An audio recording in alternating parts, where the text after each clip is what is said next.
Just in relation to the list of actions where there are groups of people affected in the same way, mass action as opposed to class actions, how many would make up, how many would you group into, if it was going to be described as a mass action, how many claims would fall into that category, where you would put them into a category like that? Yeah, it will depend. So in other words, what you do is what normally happens is you will get either one claim or maybe a dozen will come in together. So if you had a dozen, you'd be expecting... We would say that's a mass action. So the list that you've given us, is that a... That's a good indication of numbers like that, right. Pleading similar things. Are there many more like that? Well, we've set them out in the report, exactly what they are. They're the only ones that are in the ones that are in the report are the ones that you would describe. There are some new ones have come along in the meantime. What would the new ones be? Well, for example, we have the transvaginal implants. There are 26 cases in relation to that. There's sodium valproate, which is a potential mass action. We have then some for things like, for example, another abuser, a set of claims which attach to him, and we have Gardasil, which is, the HPV vaccine, and we have Owlin, which is another medicinal product. Okay, and in relation to the Air Corps, yes. You have 21 active claims, yes, according to it. So you haven't mentioned that one. No, sorry, I didn't mean to leave them out. You're absolutely right that we have a number of cases from there in relation to alleged exposure to chemicals. Yeah. Now, you would have had an involvement in relation to risk management, and I had a reply to a parliamentary question. The State Claims Agency, I'm advised, this is the Minister coming back and telling me, I'm advised the State Claims Agency that it has a statutory remit under the National Treasury Management Agency Act 2000 to provide risk management advices to delegated state authorities. And it goes on to say that the State Claims Agency conducted a number of health and safety management system defence forces audits within the Air Corps between 2006 and 2015, and reports are confidential to the client, so the Department of Defence, from the State Claims Agency. What would you have looked at when you went out to do those assessments? Would you have looked at the paperwork?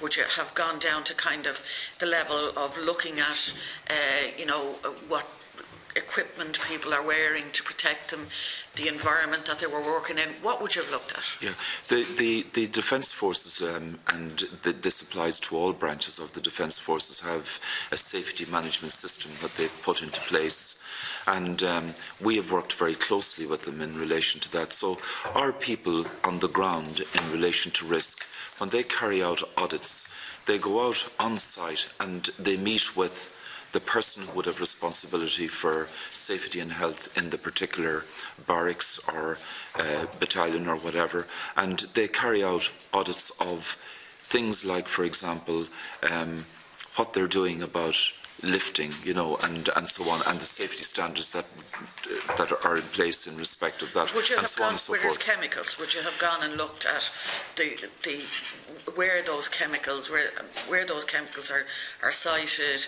Would you have looked at how they're handled?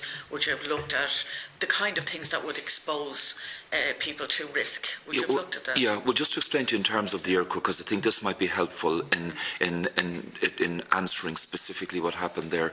We started our audits there in 2006, and the particular exposure that we're looking at in respect of the chemicals in the Air Corps is from 1972 to 2007. And in 2007, the particular workshop which is associated with the alleged exposure was changed to a state-of-the-art facility. And at no time... Interrupted. There's a vote after being called in the chamber on a particular amendment. So I'd suggest, I'd say in the chair, pardon? I'm just trying to get paired. Yeah, it we would be can handier. Oh, no, I don't know what the amendment, who do you get, I don't know don't who know. voted for who in the amendment. Can we offer you a pair? Yeah. I don't know. Yeah, but are you saying? I'm not my own boss on that Yeah, one. Catherine, are you I will saying? bring it. I was going to stay here. You, and if Catherine that's is going any to use. stay. Yeah. Well, then look at. I'm you glad come- to do Yeah. And if Catherine, if you want to go or come, yeah, you can come back. So, and just to follow up on that, at no time during those audits and reviews was anything specifically brought to our attention about the historical exposure, if there was one that might have been there, and how that was handled. So, and then we obviously were very assured by the fact that it was now a state-of-the-art facility and so on. So you wouldn't have looked at, you would have. Well, the exposure long predated even our establishment, right, okay. yeah. I mean, I've been given a document, I have it for some time now, I might have mentioned it to you before, like the extraordinary age profile of people who have died in the Air Corps.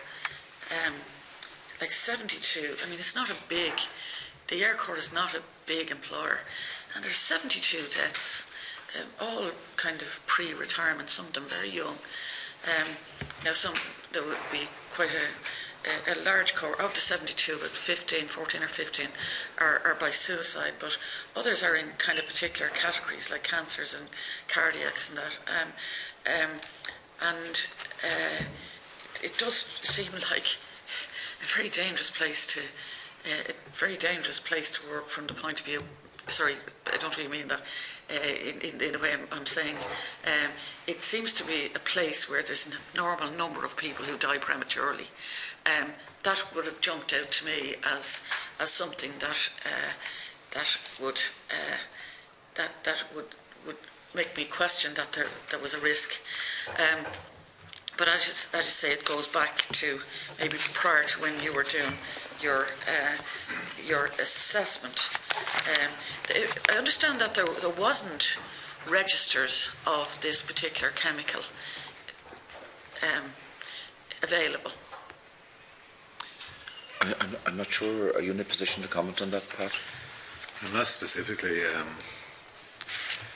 I mean, the chemicals that are discussed in the statement of claim are a wide range of chemicals. So they're basically organic lubricants and degreasers. So I'm not specifically, Deputy.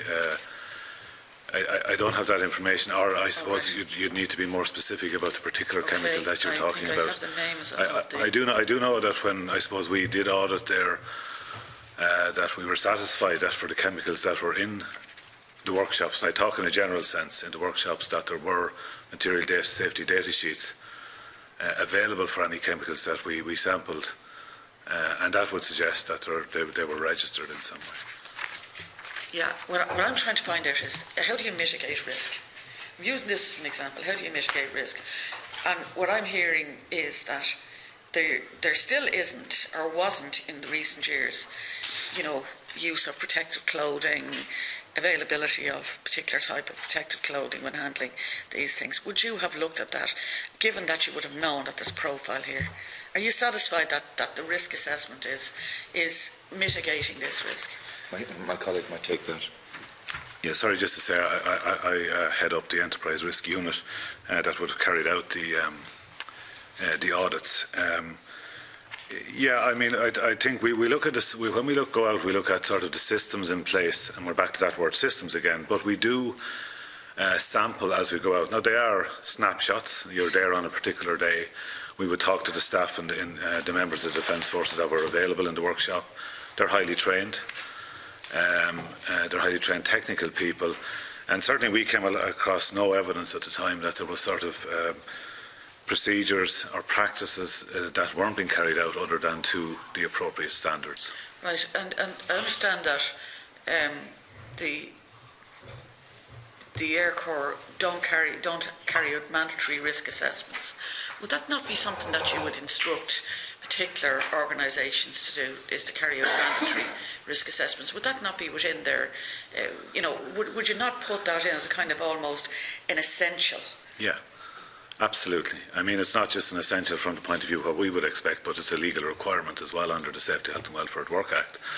And again, that is not our experience. I mean, when we worked with the Defence Forces originally, and they also have, obviously, they are the ones ultimately responsible for the risks, they would have had risk assessments in place. Now, obviously, in somewhere as complex as the Defence Forces, the Naval Service, the Air Corps, the Army, you're talking about a huge thousands of different types of risk assessments. So if people are talking about a specific risk assessment, I can't particularly vouch for that, but in general, certainly the Defence Forces do have risk assessments in place. And is it mandatory?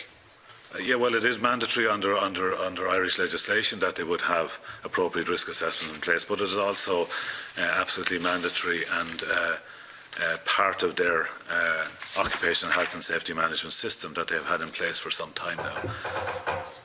So then what you do, you go and visit, you do the assessment and you give them a certificate. And would there be a certificate for each of the years? Would there have been things where would there have been years that you didn't do, where you wouldn't have given them a clean bill of health, for example? Yeah, there's about 56, let's call them, units in the Defence Forces, so we can't possibly audit every single one of them every year. I think we've carried out about 100 audits between the years 2006 to 2015. And that might be themed. There might be themes that we're looking at. So, for example, we may be worried about appropriate training documentation, because that's something that we've seen in our claims, in learning from claims. It may be that we see numbers of incidents of a particular type. For example, we would have seen, say, particular injuries arising from vehicle crashes. And for that reason, then we might particularly look at that aspect of the system. In general, however, we will look at roles and responsibilities, structures in place, what type of risk assessments, documentation that they have in place. Yeah, and would you work with the Health and Safety Authority in relation to any of this? No, we do. We have worked collaboratively with the Health and Safety Authority in terms of producing guidelines, for example, in relation to schools, in relation to critical incident stress management. But in relation to this, we have a different role. They are a policing authority, and they are enforcing the legislation. But I know specifically in relation to the issue of chemicals, for example, in the Air Corps, we were involved with them in the sense that the Health and Safety Authority, after going in and carrying out one of their inspections, made some recommendations, and they advised that the Defence Forces would consult with us in terms of addressing those recommendations. Did the Health and Safety Authority not threaten legal action over shortcomings in the use of chemicals? I'm not. That's my understanding that they did. Yeah, I'm not exactly sure, Deputy, and I wouldn't like to speak on behalf of the Health and Safety Authority. What I do know is that they were in there.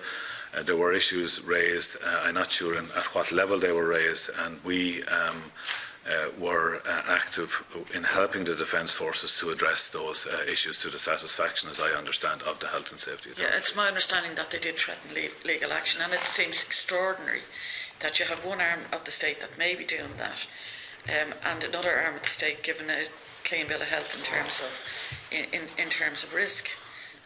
That just doesn't, for me, stack up in terms of mitigating a risk into the future. Yeah, I mean, again, the specifics, I'd have to know the details of specifics, but what I would say, Deputy, is that in terms of the statutory legislation that underpins the health and safety of our employees across the state sector, indeed all employees within the state, and in relation to chemical safety in particular, there is a really complex set of legislation there. I mean, there's legislation in 2001, 2007, 2010, and most recently in 2018, and plus there's guidance in relation to that. So it moves. But you wouldn't be expert in all of this, so you obviously have to bring people in that may well be expert in we are. Our enterprise risk management team have backgrounds in engineering and science. public health, nursing. Most of them have a minimum of a degree qualification, but indeed most of them will have masters and indeed up to doctorate level. And they're experts in various areas. So we have expertise right across that. The main areas that you would expect in employee safety and public safety in particular. So we are a very expert unit. We publish guidelines at a national and international level, and we are recognised as such. And how many people would work in your particular unit? 20. You're 20, and mostly there are people with professional qualifications, or is there an administrative side included in that 20? I think there may be a small administrative side, maybe 2 out of that 20. But the others would have worked at very senior levels, actually, interestingly, in the Defence Forces, in the Health and Safety Authority, and other semi-state, state and private organisations across the state, as usually environmental health and safety, in some area of environmental health and safety or public safety area. And is there a bonus system for mitigating risks within the agency or anything of that nature? Do you mean that we operate for our state authorities? Yeah. No, we don't. There isn't like like you might look at a risk pooling kind of approach to risk in the public service. That doesn't happen. But every year we ourselves, in a ceremony that we hold at one point in the year, recognise individual state authorities, and we give them certificates at an annual event where they have done something very particular to mitigate their risk and produce documentation to prove that. Yeah. And we did see some evidence of that the last time you were in. Yes.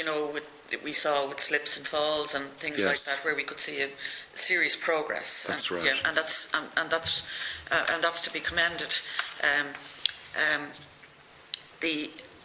I'm still not entirely clear what you look at when you go out to something like this, like, in relation to the handling of something that is, a serious chemical, say, whether or not there's, the provision of equipment to, that there is adequate, gloves or clothing that reduces the risk. Do you look at it at that level? Deputy, I fully understand it's quite difficult, because obviously if you go into, say, a large facility like the Air Corps in Baldonnell, I mean, there's thousands of risks there. We obviously have to be guided by what we're seeing in terms of, say, for example, has been reporting on the National Incident Management System.